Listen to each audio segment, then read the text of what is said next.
Hello, everyone. Welcome to today's webinar on SAP SuccessFactors Q4 release enhancements and upgrades. This is part of AKT Insight series, where AKT is an SAP Gold partner since 2012. Before I pass the webinar to our panel, let me first introduce AKT to those who are first-time participants. In more than 15 years, AKT has built a leading business in both HR consultancy and HR cloud implementation services for customers across Europe and in the Middle East. With that brief intro that I hope most of you have heard, over to you, Danny. Thanks very much. Okay, hi everyone. Welcome to AKT's quarterly release webinar. My name is Danny, and I'm AKT's Head of Technical Solutions in the HR Cloud practice. I'll be presenting today's webinar together with my colleagues Jessica Boyko and Ron Shapira. Okay, this is today's agenda.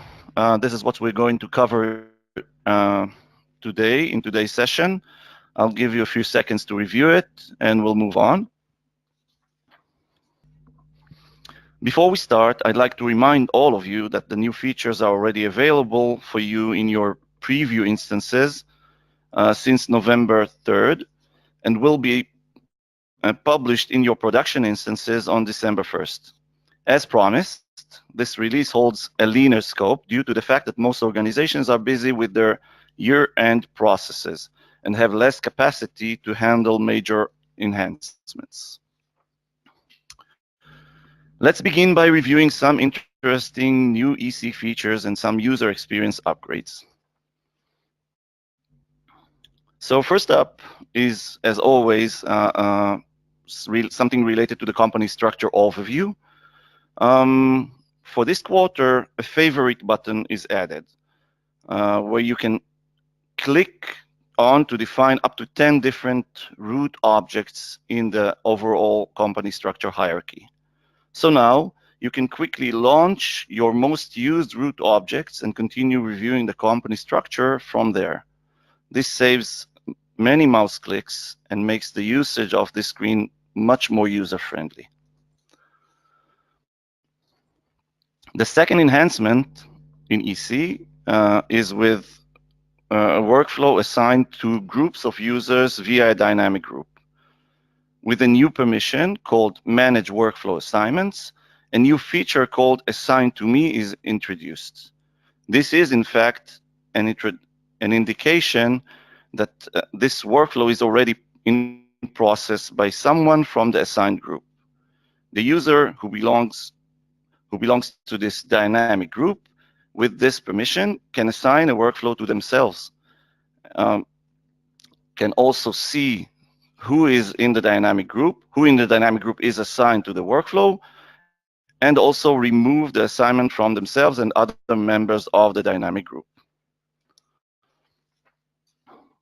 Next, EC alerts and notifications functionality is commonly used by our customers to remind their stakeholders to perform a date-driven task. Until today, however, customers did not have the visibility on which reminders are expected for which recipient, and were not able to delete those alerts in case they became redundant or expired.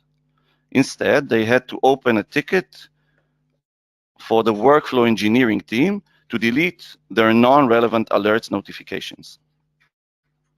With these enhancements now, customers will be able to have visibility and manage all alerts and notifications that are yet to be sent via the admin center. This will significantly improve the efficiency of business users. Next, benefits are going to be mobile accessible, starting with reimbursements. iOS users will have the ability to view and submit eligible benefit claims and see the status of submitted claims from their mobile app. Users can also take a picture of a receipt and submit the receipt via their mobile device. Users can also view their submitted claims history. This feature will improve user experience and will provide an easier way for reimbursements and claims to be processed on the go. If that sounds like something that can improve employee and business efficiency, you should configure reimbursement in Employee Central Benefits to access this mobile claims application. Last, for the major highlights for them in Employee Central, it is now possible to delete compensation information section records via incremental load. Before this release, customer had to manually delete each record or refresh the entire instance. This enhancement will allow more flexibility during migration and data correction processes. Moving on to compensation management. So first up is related to GDPR. It is now possible to purge inactive users irrespective of their worksheet status. You can select to purge the users even if they belong to an incomplete compensation or variable pay form. You can see it on the screenshot. You can see the new checkbox on the screenshot on the right side.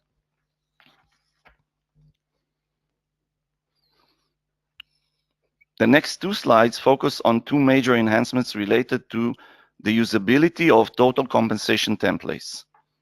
Prior to this release, you may have encountered inconsistencies between the way number and percent fields are presented and stored between the different compensation templates. I'm sure some of you have encountered this while combining or performing arithmetic calculations using data coming from the compensation form versus data coming from the variable pay forms. Making a long story short, this new improvement will align the behavior between compensation and variable pay modules in the total compensation plan templates.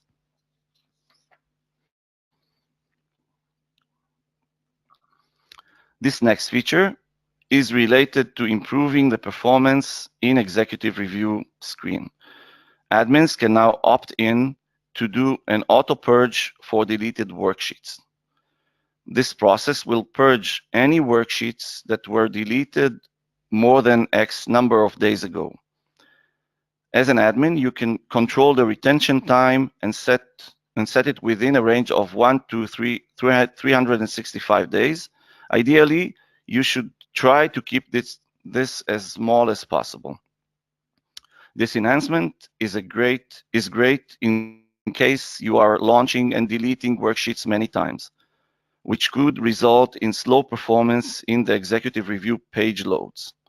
Please note that you can always use the manual purge via the purge compensation variable pay data screen anytime to clean up the deleted data manually. Another improvement related to the performance issue is not loading user data every time you open the compensation form screen. And this one was suggested by you, the customers. Admins can now choose to have reloadable fields updated only when the update all worksheets process is run, versus every time the worksheet was opened. To achieve this, you need to select the option marked on screen as only reload user data on mass update on the advanced setting page. This is important for two reasons. Firstly, it improves the system performance while opening the worksheet. And next, it will give you consistency with executive review and on the field reload behavior. Moving on to rewards and recognitions, I'm sure those of you who have been using this functionality encountered annoying limitation of 255 characters in the message to recipient or the message to approvers boxes when nominating an employee for spot bonuses. To provide better experience, the character limit in these two fields has been increased to 4,000. So now your manager or employees can express themselves better without worrying about any word limit on screen. The last major enhancement in the compensation module is related to reporting capabilities on spot awards. Admins can now have a greater flexibility to generate spot awards history reports for spot awards programs within a certain time frame. While generating the report, you can now specify date from and date to, as you see on screen. In addition, you can filter those reports based on the award status, such as approved, in process, canceled, or all statuses, all the statuses altogether. As the number of spot awards in the system is growing, admins would like more control over the data being exported for reporting. So now we will review what's new on succession and development planning modules. The first enhancement with the succession module is related to role-based permissions. To provide you an easier and more secure permission management for the succession planning, the system now offers configuration to make sure a logged-in user does not see the succession plan of their own position, even though the user may be responsible for the succession planning for this organization. Let's say, for example, an HR user is responsible for the succession planning in an HR department, but he should not see his or her own position. This new feature is now available as a part of the role-based permissions of the MDF position configuration in the target population definition of the MDF position, as you can see, again, marked in red here. The second enhancement I would like to draw your attention to improves the manager self-service usability. When adding an employee into a talent pool, either via the talent search, talent card, or the people profile nomination portlet, the user interface now offers an easy search field with type ahead support. This search field also provides an improved performance if customers have activated hundreds of talent pools. For this release, a drop-down box would automatically show all the available talent pools without any search option. I'm sure those of you who have been using the nomination functionality up till today will now appreciate the new and more consistent user functionality. One thing I should mention is that all permission on talent pools target population and nominee target populations are considered at the time of the search dialog. The following slides, which I'm showing right now, are presenting the new functionality in the talent card and in the people profile nomination portlet.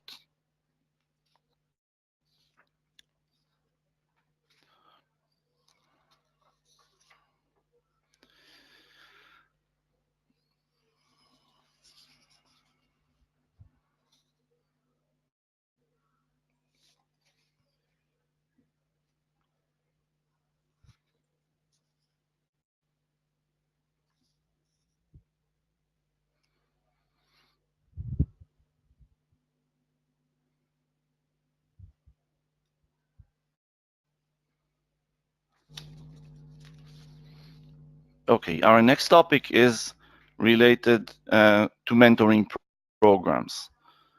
Those of you using this feature can benefit from the ability to enter translations for the custom texts in the mentoring program, like text like the program name, program description, the mentor document upload instructions, and the matching questions to the mentor and mentee.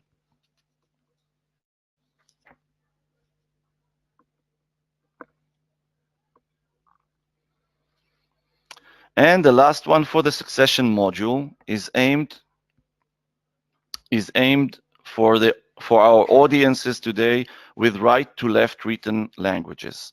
SAP completed their work to make all pages for the career development, including mentoring, read properly for right to left languages. Both employee facing and administrator facing pages are included in this. We think this is a great option for companies who previously avoided using the career development tool, as it did not cater for some or all of their population. One final notice before it takes effect in your instances. Please note that the date for the last release, the date of the last release in which customers can productively use the above list of UI versions is now Q1 19.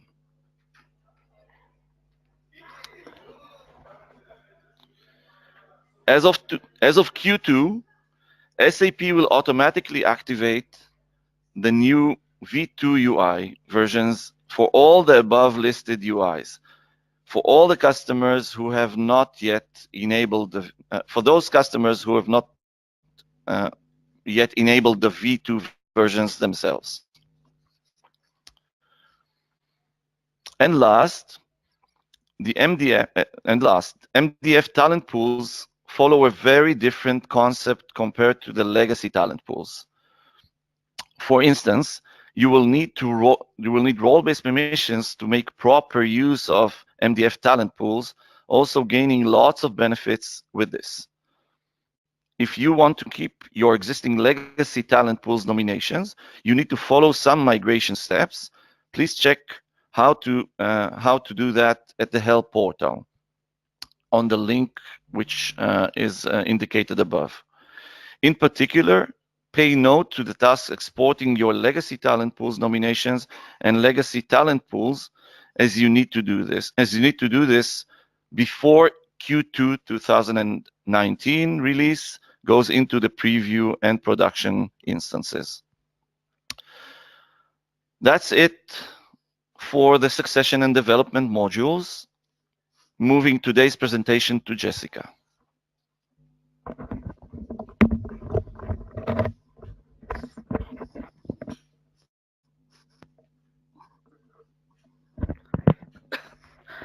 Hi all, my name is Jessica and I will be presenting the Performance and Goals Management and Recruiting Management enhancements.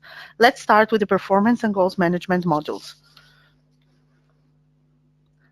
We will start with the more critical updates related to system upgrades and end of maintenance. Goal Management UI version 11 is currently maintained since the beginning of the year. It will finally be replaced during the first half of 2019. You can find the implementation guide in the SAP Help portal or in our handout sections of this webinar.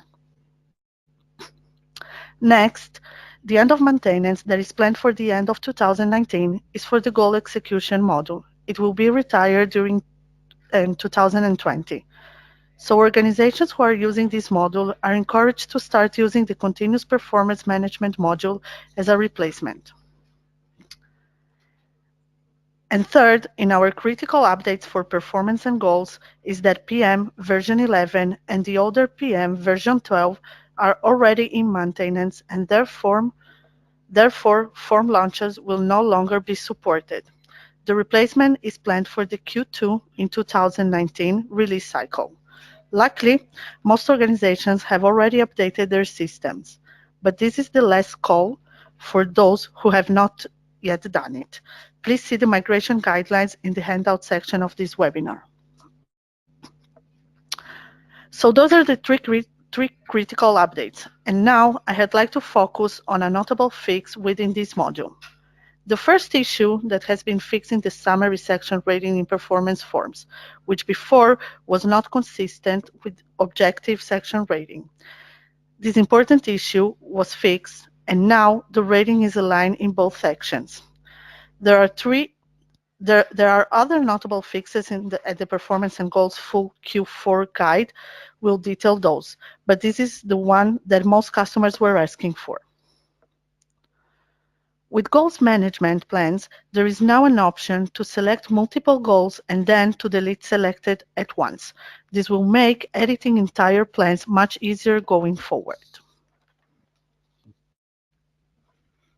In addition, there are several improvements made to the look and feel of both continued performance and across the entire SuccessFactors suite, so you will notice your user experience improved. For example, from now on, there will be more consistency with dialog box and confirmation dialog, as well as with the tab bar, as we can see in the picture. These are just a few, but there are several improvements done, which are all listed in the release information handout that we include in this webinar and can be found in the releases section of the SAP Help portal.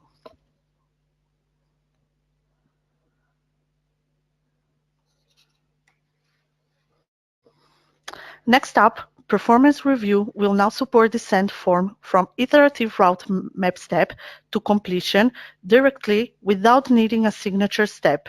Straight from the current screen, users will have the options to send form to the next step to complete, and send form to reviewers within current iterative step. This is great for mobile users as they are now able to complete the form from an iterative route map step to completion directly. An additional update that will be better aligned between web and mobile usage is the way users operate on forms. Performance reviews will now support users to send from backwards in modification steps with permissions. This is available for both Android and iOS devices.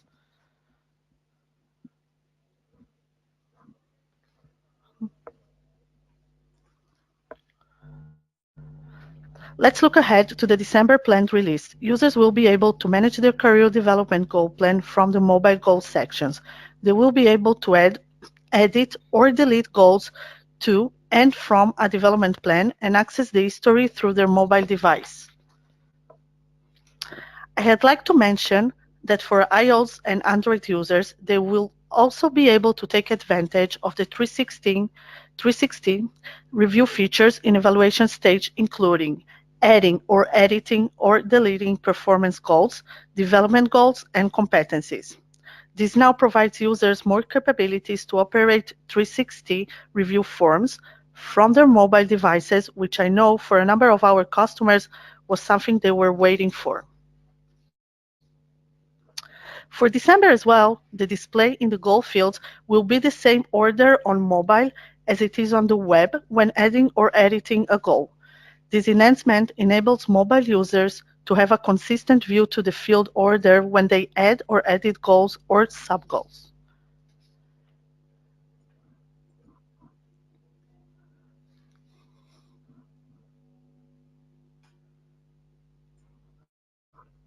And last, this update provides employees the ability to view the feedback request they have sent in the continuous feedback process and their corresponding status. The request list will be visible to managers too. This helps employees and managers to keep track of who they have sent requests to and follow up as needed depending on the status. Moving on to the recruiting module, for this release we have some cool new features. If you recall, the previous 2018 releases for the recruiting module focus on talent pools and email campaigns. For the Q4 release, the focus is mainly on candidate relation management, or as we call CRM, and the enhancement made in this feature. For example, within the talent pool additional attributes, the talent pool can designate certain attributes like division, department, job classification, or cost center. Once setting these attributes to the talent pool, users can then search or filter the talent pool by this attribute. It will also be possible to select one or more values for each attribute, like selecting more than one division for the attributes. Selecting more than one division. For the attributes, any generic option can also be used, either standard and custom MDFs. Next, with regards to Safe Search from the candidate profile, users will now be able to add members automatically to the talent pools.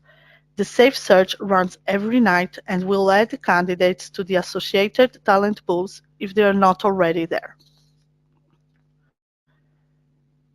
When creating a campaign emails, it now will be possible to schedule these emails to be sent at a future time and date, but the future time needs to be at least 1 hour in the future. Next, it will now be possible to manually send branded emails to candidate. You can send those manual emails from the candidate, the summary candidates that we have in the pipeline, from the candidate profile, from the application, and from the offer letter. But the prerequisite, however, is that you must have Career Site Builder RMK. Last, for this module, users can now add members to a talent pool from the job requisition, from the candidate summary page that we have in the pipeline. You can now add a candidate to the talent pool directly from the summary page. So when you have a new candidate that applied for a job and you want to add him as a member in one of the talent pools, you will be able to do so from the actions in the summary page. So you don't need to see a new candidate and then go to the candidate search and add him to the talent pool. So this work will be shorter now with this option. And now let me pass the presentation over to Ran.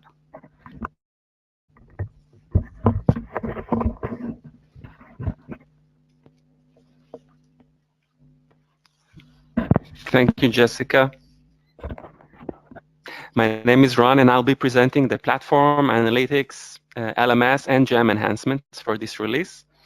Let's start with the platform topics. Following the introduction in the previous release of the new functionality to display dynamic content in custom tiles, it will now be possible to set the tile information from the admin user interface. As an admin, you no longer need to provide dynamic tile information in JSON code. Instead, you can use the new intuitive UI to enter the information easily. This is an important change because it will enable admins without deep technical knowledge to configure the content to display on the tiles. The second enhancement of the administration of the user experience is to allow the admin to associate business rules to a custom tile and create one single tile for different target populations instead of creating different tiles for different populations. The rules engine determines which content to display for each population. This also helps reduce the total amount of custom tiles that need to be created for your company and avoid reaching the limit of 100 tiles. On this slide, you can see how you set for each business rule the relevant tile content. And now for a very nice enhancement around business rules. If you're familiar with business rules, you should know that they are created and maintained in the Configure Business Rules page. But now SuccessFactors is adding another admin tool called Business Rule Admin Page that will allow you to better manage your business rules. On this page, you can search, filter, sort, and group business rules. The new page provides a clear overview of all your rules in your company system. It makes it much easier to find existing rules via filtering for a certain attribute or rule name or user. It offers more capabilities and better efficiency for business rules management. You can also trigger the creation or maintenance of rules from here, but then you will be redirected to the legacy Configure Business Rules page we have already mentioned.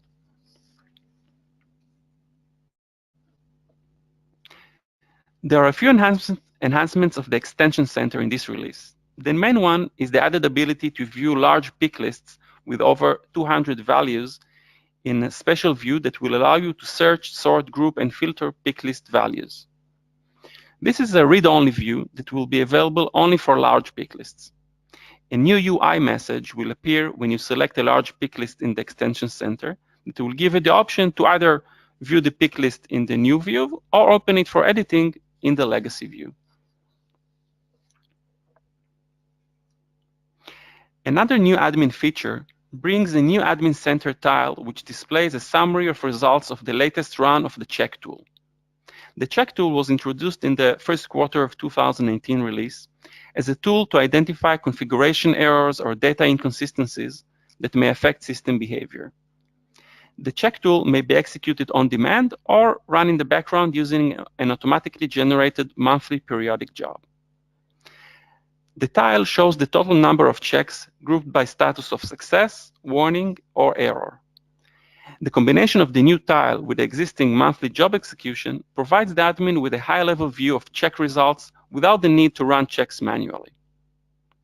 To be able to see the new admin tile, an admin must be in a role with access to the check tool. And to trigger the running of the automatic periodic job, an admin only needs to open the check tool once after the release. This will trigger the creation of the automatic job, which will then run once a month. The next enhancement is a minor change, yet painful for all of us admins who like to make their lives easier. SuccessFactors is retiring the non-SSO getLogin method, whereby you could also include the username and password in the URL. Starting this release, you will get redirected to a login page with an error message if you try this. So unless your browser remembers your passwords, you'll have to manually log in.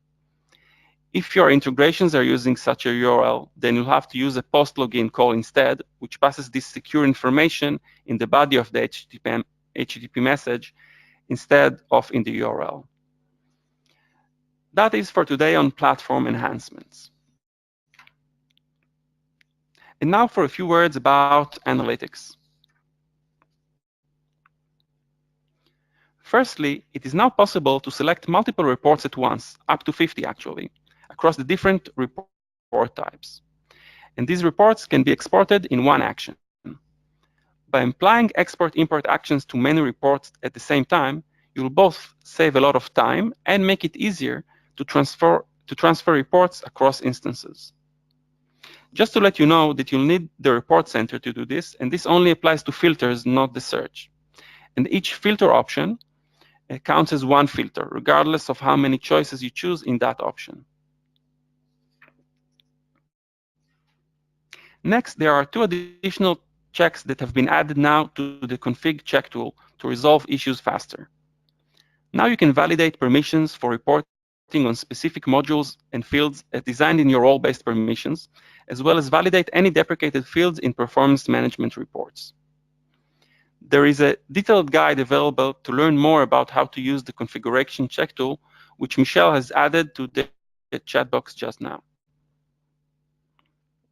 So with this, administrators can diagnose issues encountered with report execution, and there are no prerequisites for this. Let me also tell you about something that is coming in next year. Coming soon, the report center will become universal and the gateway to a unified reporting solution across all instances. From Q2, customers will be able to review and become familiar with the functionality in preview instances before the Q3 rollout of the report center becoming universal for all production instances. You should note that role-based permissions will be required to enable the report center. And here's some guidance about how the upcoming change, which Michelle will include in the chat box.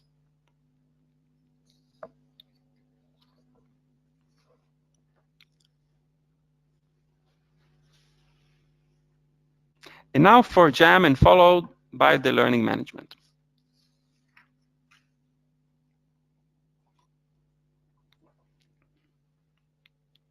When branding the custom header for your custom homepage, you can now create a custom site navigation that includes links to specific content, group overview pages, or external web pages. To make this navigation display throughout all pages in SAP Jam, from the Admin Console Product Setup Features page, you can now enable the new Persistent Navigation Bar option under the Feature Management section. When navigating to different pages, the custom site navigation then displays on every page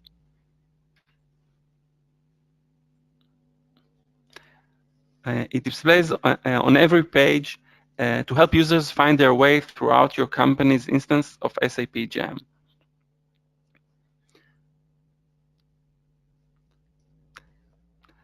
To add a new tab that hyperlinks to other group content or external pages, click the plus icon, enter a tab name, and select the link to existing content or external pages option. Once you select that option, you can enter the appropriate URL.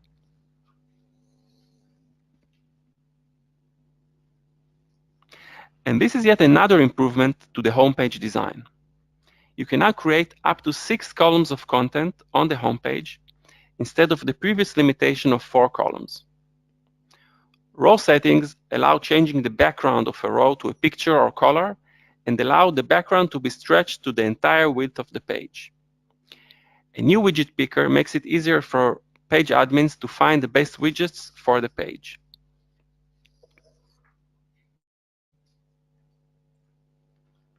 The next enhancement is at the group level. The group header, when you opt for group header as opposed to the left sidebar navigation, has been redesigned to present more of the group metadata, so it's now easier for users to understand the purpose and scope of the groups they visit. Now users will be able to see on the top right corner of the group header information like, is the group private or public, number of group members, the invite button, which was already there before, and the clear drop-down menu for more actions like direct access to group and admin settings.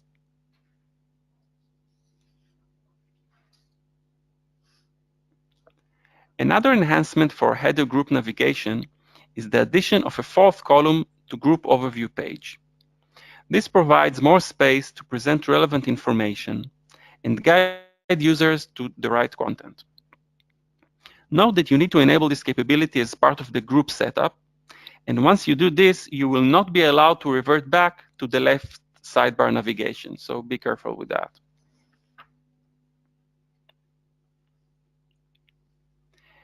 A new in-application help and training feature is now available called Feature Tours. It serves as an in-application help system that provides quick instructional text on specific features for group members and admins without leaving SAP Jam. The description and steps display whenever SAP Jam users click on the help toggle.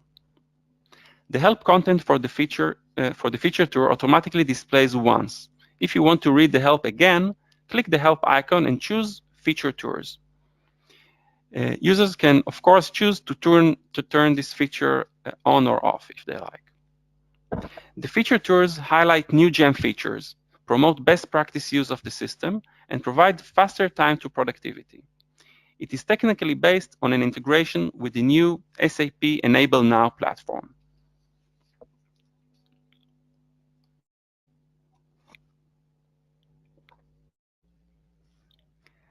And now for a few Jam mobile app enhancements. Company admin can now rearrange the default order in which badge icons and menus appear on all mobile users' devices and push changes out instantly. Users can still override the display order. Company admin can also now choose to allow users to have no passcode for the mobile Jam application, which is more user-friendly. And a feature that enhances the access to groups on mobile is adding the ability for users who are browsing feeds filtered to a specific group to tap on quick link to jump directly to group. This saves a few clicks for the user and creates a more natural experience. Now moving to the SuccessFactors learning enhancements for this release. And it seems like SuccessFactors learning product team is busy with the development of features that will come in the next releases, such as the expected redesign of the admin application, as the changes in this release are quite minimal. The only significant desktop application functionality feature added in this release is adding the option to hide assigned learning items that the required date is far in the future. A specific global threshold can be set for this. The default is 90 days. If this sounds familiar to you, it is because a similar feature already exists for curriculum items, where we can hide the items for retraining if the retraining date is far in the future above some threshold. So these two separate configurations will be managed separately under user learning plan settings in the admin.